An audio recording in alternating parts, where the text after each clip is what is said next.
In the Giza quarries 4,580 years ago, Egyptians carved massive limestone blocks with copper chisels. The master cutter sharpened the stone edge with a diorite pounder, shaping it perfectly.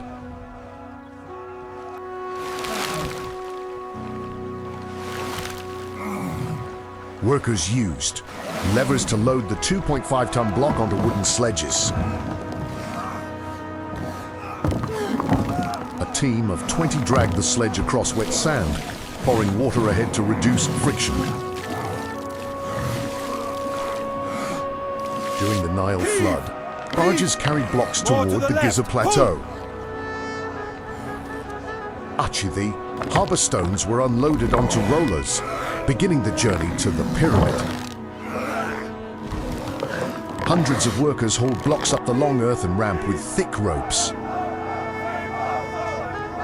Halfway up, they used rollers and sandbag counterweights to move the stone. The spiral ramp curved around the growing pyramid as the block turned the corner. For levers, wedges, and copper squares placed the block with millimeter precision.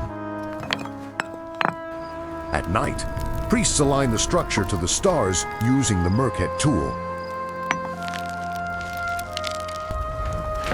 Inside the ascending corridor, granite blocks moved by torchlight and rollers.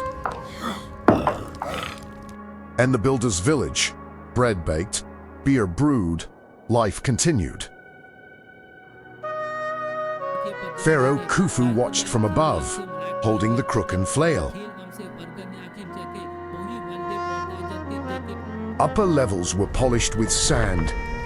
White casing stones shone brightly.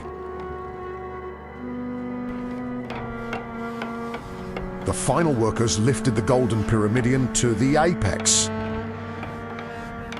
After completion, the ramps were dismantled. The pyramid stood perfect. At dawn, priests offered gifts at the base of the smooth pyramid.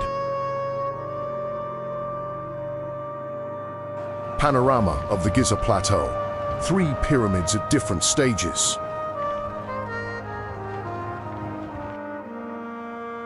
The Great Pyramid of Khufu is finished, an eternal monument under the blazing sun.